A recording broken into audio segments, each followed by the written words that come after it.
Assalamualaikum, hari ini topik kita berkaitan dengan asal-usul kisah Hajarul Aswad.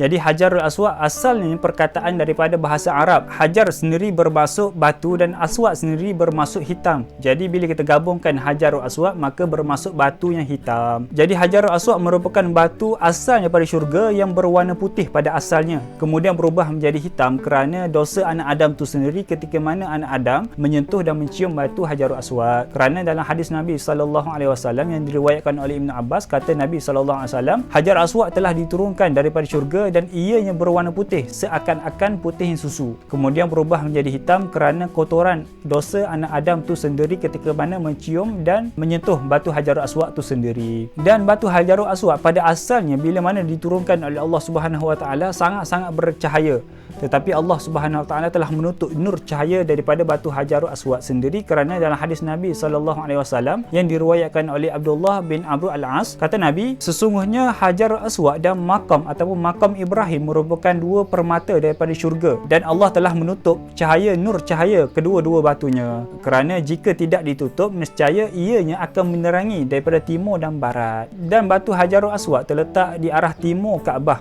dan menjadi tanda arah ataupun checkpoint bagi jemaah-jemaah haji kita ataupun jemaah-jemaah umrah. Bila dia nak tawaf maka disitulah menjadi checkpoint permulaan dan disitu jugalah menjadi checkpoint perakhiran. Disitulah mulanya tawaf dan disitulah juga berakhirnya tawaf. Dan ada riwayat yang mengatakan ketika mana Nabi Adam AS telah diturunkan ke bumi, maka Nabi Adam ni rindu kepada syurga.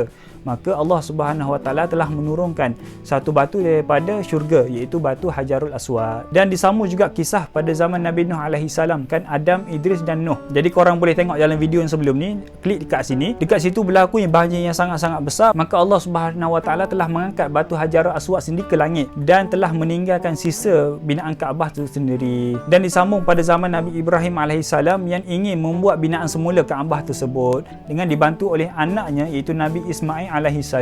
Dan kalau kita tengok dalam kitab tafsir Tabari, bahawa ketika mana Nabi Ibrahim selesai membuat binaan Kaabah, maka Nabi Ibrahim ini menyuruh anaknya Nabi Ismail untuk mencari batu untuk diletakkan di Kaabah. Maka Nabi Ismail pun pergilah mencari. Selepas mencari, maka Nabi Ismail memberi batu yang dicarinya kepada Nabi Ibrahim AS. Kemudian Nabi Ibrahim tanya kepada anaknya, wahai Ismail, kamu dapat daripada mana batu ini? Jawab Ismail, batu ini telah diturunkan daripada langit oleh Jibril AS.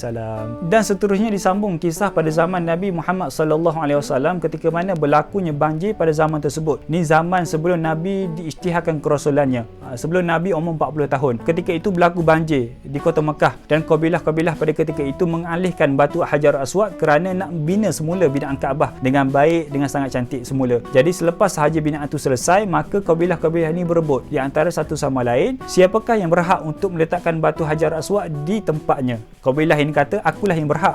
Dan kabilah ini kata, akulah yang berhak, dan masing-masing mengaku mereka ni berhak untuk meletakkan batu Hajarul Aswad. Jadi mereka berebutlah di antara satu sama lain. Kemudian selepas daripada itu datang Nabi Muhammad SAW. Ketika itu Nabi Muhammad SAW masih lagi berusia 35 tahun. 5 tahun sebelum kerasulan Nabi Muhammad SAW. Jadi dengan kebijaksanaan Nabi lah, Nabi meletakkan batu Hajarul Aswad dengan kain yang 4 segi. Jadi setiap kabilah ni memegang penjuru-penjuru kain tersebut. Maka Nabi Muhammad SAW lah yang berhak meletakkan batu Hajarul Aswad di tempatnya, kerana pada zaman itu, pada ketika itu, Nabi telah pun digelarkan sebagai Al-Amin oleh penduduk-penduduk Mekah pada ketika itu, dan tidak ada batahan ketika mana Nabi meletakkan Hajarul Aswad pada tempatnya.